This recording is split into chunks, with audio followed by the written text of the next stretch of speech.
Hi, everybody. My name is Pam Chambers, and I am extremely thrilled and honored to have Dr. Raun Melmed on our show. He is a medical director and a developmental pediatrician, and he founded the Melmed Center, which is premier here in Arizona, and it's nationally recognized, which diagnosis center as well as a treatment center for ADHD and developmental delays.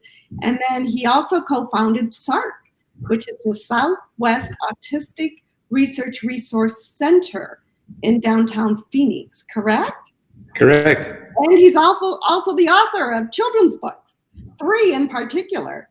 So anyway, I just want to welcome you, Raun, to our guest to speak to our audience. We're honored to have you. Now, you are from South Africa, am I correct? That's correct. And what brought you here? Well, I left South Africa at the time of a turbulent time. It was the time of apartheid, the really challenging country to live in. I just had to move out for lots of different reasons. While in South Africa, I was always sensitized to children who had developmental, behavioral differences, but mostly they were segregated on the basis of color, of course. And that became a passion for me, to try and identify differences and not use them as ways to separate them, but identify those differences and to try and celebrate them. So that's why I got into development. Oops, we got a little delay here. Are you still there, Raun? I'm just getting a little bit of delays. I don't know if your internet connectivity might be a little delayed at times, but anyway, so it is your passion. We were just talking about that. And yes. Now, what was your inspiration for the children's books? Well, I found myself so often, seeing patients every day, and a lot of the kids had ADHD, impulse control difficulties. Parents were exasperated. The children felt miserable. There was often a lot of negative feelings about having this whole thing, having to be brought to the doctor. The children were so angry initially. And my style has always been to make the child front and center, to try and elicit everything from identifying the child's perspective and trying to figure out what they could do, how they, first of all, identify their problems, and secondly, what they themselves could do about it. Having the child as part of the treatment program clearly was going to be essential. So I developed over the years a number of different techniques which I found to be helpful. And I thought these techniques are things which I think every child could benefit from. And I love the concept of bibliotherapy, the concept of learning from books. And when children read books, they first of all see their problems like portrayed from the outside. It's not that they themselves have the problems. It's the character in the book who has the difficulties. So they see it as something separate from themselves, but they can stop and say, oh, they have those kinds of problems? Wait a second, so do I. What do they do to solve them? I think I can try that. So I think that that concept of basically mindfulness, starting to become aware of what kids themselves can do for themselves, for them to be able to look at themselves, I thought, I've got to write this kind of stuff down. You are so right, because what I found in the reviews, that's exactly what they were saying. It helped them feel more normal and that they weren't alone. And so what you captured is correct, And in the Marvin's Monster Diary, everybody loved the ST4 technique, the camera technique. Can you share with our parents what that is in this book, the Marvin's Monster Diary, where you talk about the camera technique so they can get some tips on what they can do as parents to help? Okay. Well, the series is actually called ST4. I'll get back to that in a second. ST4 Mindfulness Series for Children. So far we've addressed ADHD, just typical ADHD with anger, ADHD with anxiety, and ADHD and the dreaded screen time, which so many parents are totally freaked out about, having their children spend so much time on here, and especially kids with ADHD. So I think that what we've got to then figure out is well, what trigger can I use? So I came up a long time ago with this. Hey, kids, if you're going to figure out this problem, you've got to first of all put the brakes on. You've got to stop.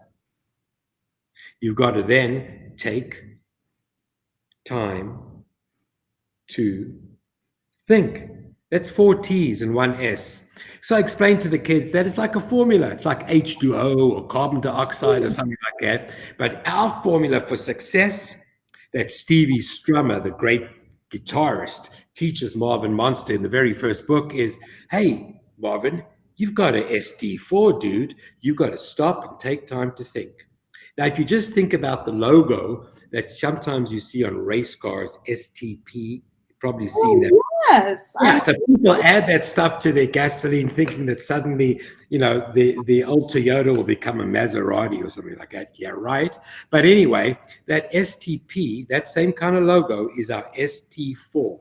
Stop and 4 T's. Take time to think. And if you can do so, what the kids are encouraged to do is to, take stickers. Mums can go to Staples, buy a whole bunch of stickers, and they can write on the stickers ST4, these round stickers. And they can cut them out from the book for that matter, which has got a whole bunch of different cute logos. And then they can stick that logo maybe on the mirror in the morning, or maybe on the cereal box while they're eating breakfast so they don't freak out with the siblings and fight over breakfast, or maybe on their trapper folders, or maybe on their desk. It's a secret. Stop, the secret formula. Stop, take time to think. Now, not every kid immediately reads this and says, okay, I'm going to do that.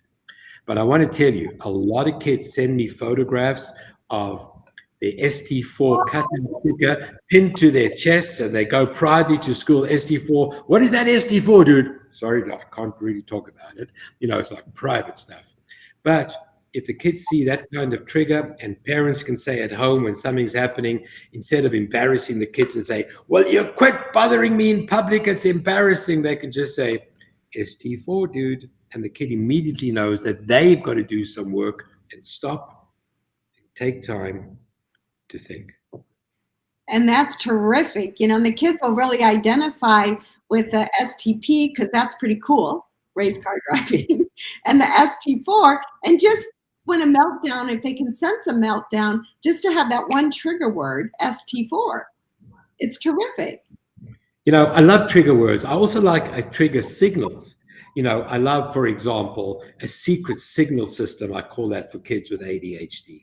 Tell the teachers to use that, but parents, of course, can use it as well. So if the kid's particularly disruptive in the classroom and he's, bothering another child and he's jumping out of their desk, I tell the teacher, the teacher has to tell the kid this.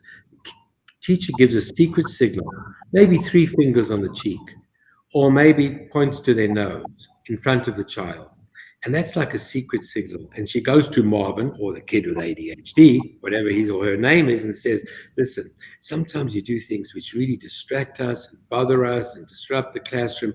When I see you doing that again, what I'm going to do is I'm going to come up to you and I'm going to just touch my own nose. So when you see me touching my nose, you've got to count to 3 and think, stop. What am I doing? So this is a secret signal, like, the pitcher will give the catcher, or the catcher gives the pitcher. I'm not a baseball fan, you can tell. Whichever way it works, to give them signals, this is what I want you to do, dude. Then the kid doesn't have to be embarrassed in the classroom. We don't say, Marvin, will you quit already? I've told you 3 times. Instead, she can just walk by and have a little vibe established with Marvin and say, 3 fingers on the forehead.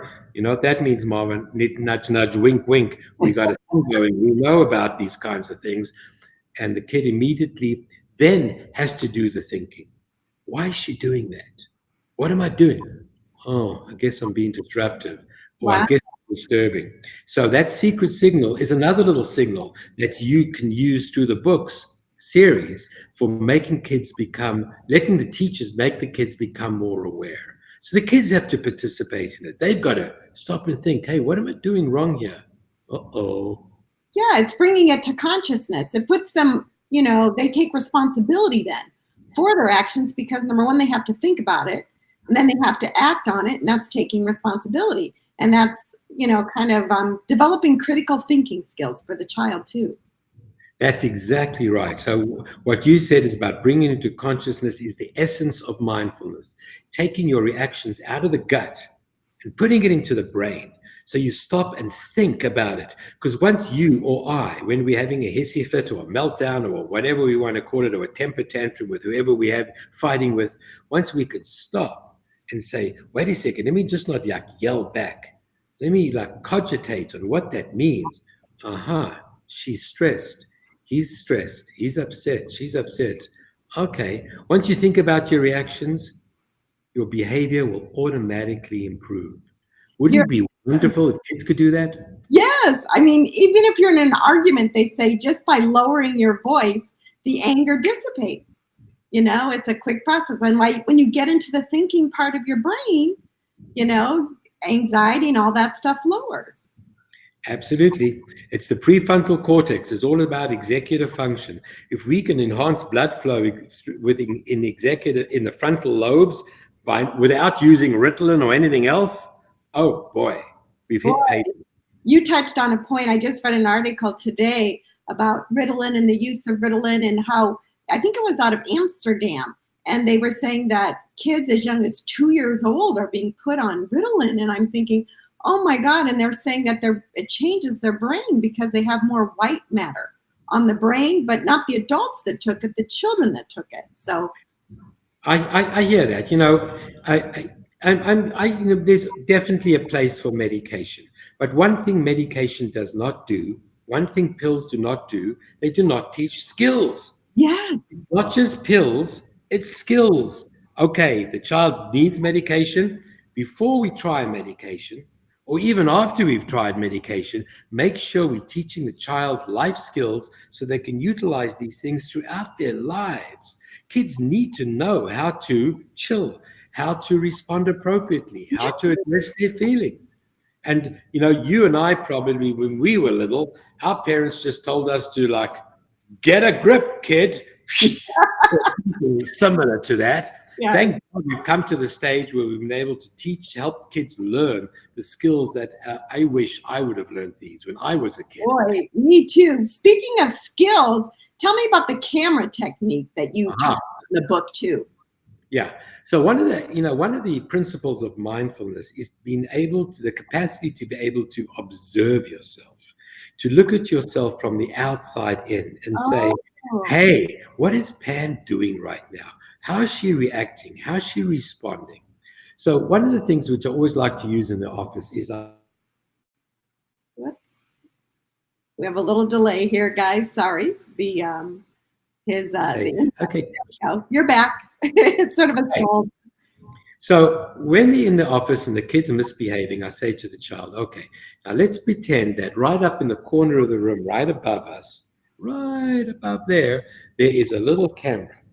And it's like looking down upon you and upon me and upon mommy and daddy, and it's looking at us.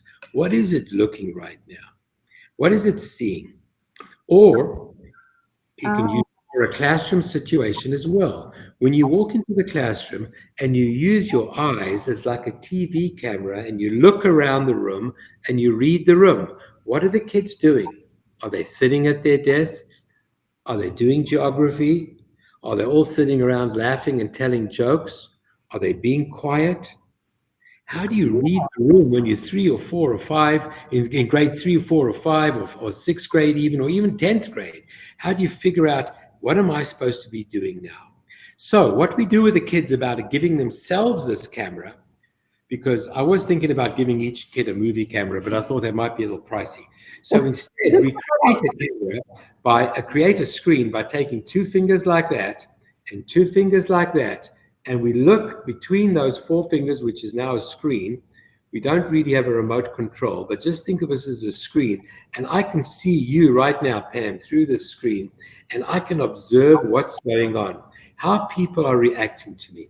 Is when I talk, is Pam blushing and all embarrassed and crying and thinking and saying, I don't like this guy, he's saying mean stuff? Or is she happy and smiling and saying, oh, tell me more, something else like that? If I use this camera, I can watch and look at my own friends and figure out, what am I supposed to do? And if you read the signals that friends send to you, every single day, you're going to become a more popular kid. So many of these kids with ADHD have terrible social relationships. They like the very younger kids, 5 years younger than themselves.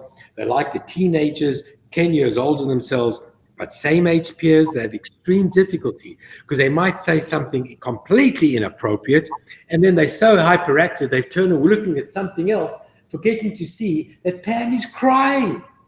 What did I do? And then the teacher says, you made Pam feel bad. I did? I didn't know that. Oh, Well, wow. you weren't even looking at her. How could you have known that? Use your camera. Oh, So that's the cool. purpose of the camera, to try and make kids be able to observe them and their friends' behaviors from the outside so they can see themselves responding to these situations. And I think when you observe from that point of view, you don't have any judgment.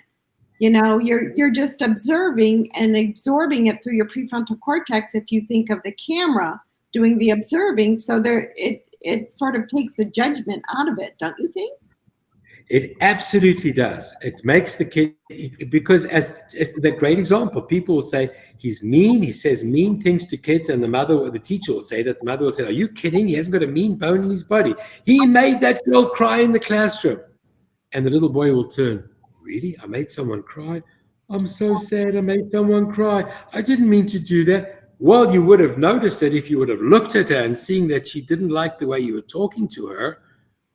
Oh, interesting. I don't even remember that, the kid with ADHD, because he's already on page 2 or page 22 and has gone through 20 other kids in the classroom. That's the problem with ADHD. They miss these social cues. They have to stop, slow down, take time to think, read the room, observe their environments. Bibliotherapy, teaching them how to do that. Yeah, because we have to teach them. If they don't, I mean, they're going to flounder. I mean, They can absolutely. I think that more and more parents are tuned in today to the fact that they've got to teach their children skills. It doesn't come as news to most parents, but still it's hard to find something that will grab the attention of a child who say, this I can use. Because otherwise it's like, blah, blah, blah, blah, blah. He says, Dr. Melmed, blah, blah, blah, blah, blah, says mommy, blah, blah, blah. And they don't hear a word you're saying. You think you're talking all the greatest gifts in the world. I remember trying to talk to a kid with ADHD way back when, and I'm giving them this great explanation, and I'm thinking I'm so good, and I've got a student in my room, and I look at the student, I say, listen, this is how you talk to a kid. And then the kid says, I've got a question. And I say, you got a question? What's your question? I'm so happy the kid's got a question. Which kids ask a doctor question? No kid. And he looks at me and he says, after my long explanation of mindfulness, he says to me, the problem is I hear an air conditioner, but I can't see one. huh. I was talking. He wasn't paying any attention to me whatsoever. He was just looking at the ceiling to look at this air conditioner. I felt so stupid. Like, yeah, big doctor, great.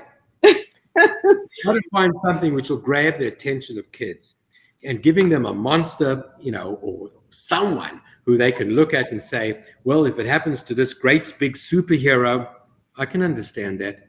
Maybe I got the same kind of issues. Maybe, please God, I can borrow some of the activities that Marvin or Harriet the monster, she's the one who deals with anxiety, or Lissa the monster, she's the one who deals with anger, or Timmy the monster, he's the one who spends too much time on the screen.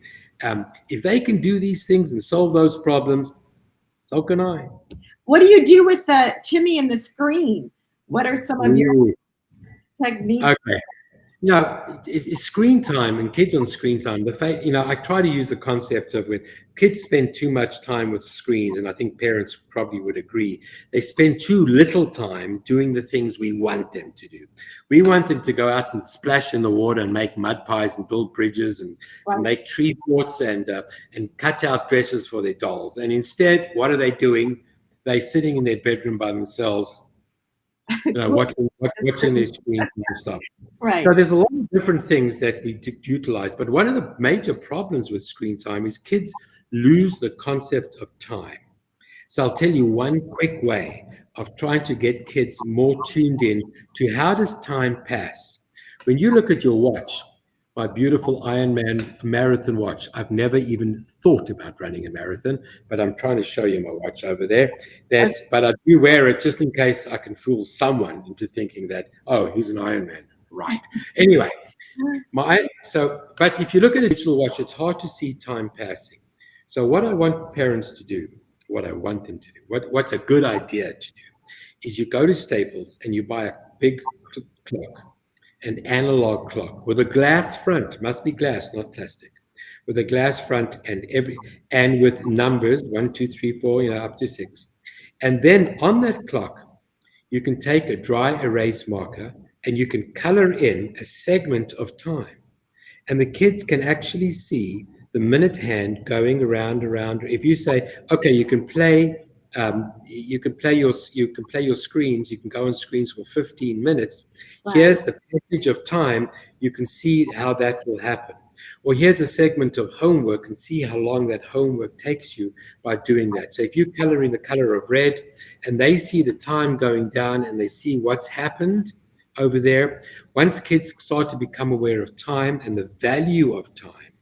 Correct. I think that's the thing that as adults, when we spend too much time going through absolute nonsense that we go through on Instagram or whatever else, we think, what a waste of time. I've just spent 2.5 hours doing absolutely nothing. And if you see time passing on the clock, right. If you see that time passing on a clock, it's very helpful for kids to become aware of that. Now, there are plenty of other things which are in that book, Timmy the Monster, about how Timmy actually eventually controls his ability to play screen. Because once they play too much screen time at school, they're not paying attention to their buddies. They don't know why they don't have any friends. They don't know why they're not being invited to birthday parties. They don't know why they're not developing different kinds of skills. So I've added a whole bunch of different activities, not a whole bunch, because each book only has 3 or 4 major tools that the child can learn how to implement. Right, exactly, because then they can focus in on those and what I want to become experts at it. The more they practice, if they have too many with an ADHD child, even with a normal child, they'll be overwhelmed. Yeah, and as you know, ADHD never travels alone. There's always something else that goes along with it. And anxiety and anger are huge problems for any kid with ADHD. Ask any parent who has a child being diagnosed with that. Hence, Harry at the moment. How could a parent teach or help teach and educate the mindfulness? I know your skills basically bring them to the forefront. The camera technique is bringing the observant mindfulness to the forefront, but they would have to practice it, because I think a lot of parents don't realize it takes time and energy, to keep focused in that arena, right? So how would, by the stickers, that's all portrayed in the book, isn't it? Ways for them to practice with the child. Yeah, absolutely. Today I was teaching anger management skills to this parent in the office, and they say, well, that'll be a really hard thing to teach in the middle of a meltdown. And absolutely, if you want to start teaching anger management or color-coded anxiety stress reduction techniques, waiting until they have a meltdown to have that is totally nuts. So these skills have to be practiced ahead of time in a comfortable situation. The parents has to let the child know empathetically, I understand the difficulties you're going through. I'm going to be on your side. I'm going to be a resource to you. I'm going to try and figure out solutions to the problems with you, and we're going to be able to do this together. I'm not going to anymore yell at you and scream at you and blame you and punish you and time out you. I'm going to actually be a mindful parent. I'm going to observe you from the outside. And I'm going to say, I'm not going to get, when I see my child having an angry meltdown, I'm not going to freak out and start yelling, well, you quit acting like a total dodo. Like you can't act like that. It's inappropriate. So just quit. I'm going to stop and say, what's my child trying to say? Are they telling me that they're really stressed? Can I go up to them and give them a hug and tell them, I'm on your side, dude. I'm going to figure this out. I know you're really stressed by this situation, but we're going to do this together. And I happen to have read this book, or I happen to know that something can really help me. Because I remember when I was a kid, I had some challenges like that. and I learned some things which could help me. So let's learn this together. So not shame and blame the kid. You're not lazy, crazy, and stupid, which is the name of an ADHD book out there. You actually have wonder and beauty. And if I can just see as a parent your wonder and beauty from the outside and portray that perception that I have of you, boy, are you going to be a mindful and a successful parent. And I think that's terrific. And I think it's like you said, you're in it together, the parent and child, and for them to realize that. And then also that we've got to give them the skills and the tools to be able to be more mindful and to practice. So when anger does come, they have those tools to use. Yeah, well, yes, and I just wanted to real quickly, some of the comments from the reviewers on KCA. Of course, the Dr. Yarrow Dunham at Yale University gave it an overall 90% for Marvin's Monster Diary. And then we also have some of the comments that they said is, I could completely relate with struggles affecting school. Love the ST4 technique, great acronym, stop, take time to think. And the illustrators did a great job in creating fun art. And one said it was cool that Marvin was able to meet his icon. And it also made those with ADHD feel more normal.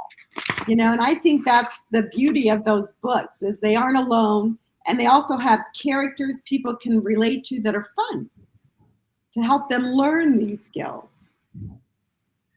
Well, that makes my heart feel good that people are enjoying it and that kids are having fun reading it, and that's the reason I wrote it. I know. Well, I want to thank you for coming on here and sharing all this beautiful information with our audience. Thank you, and I'm honored. And Raun and I met in yoga class, so we were just talking about that before this. So namaste. She's amazing. Well, you are too, Raun. Okay, well, it was such a pleasure to chat with you. All right, and namaste. Namaste. All righty. We'll see you. Bye-bye. Bye-bye.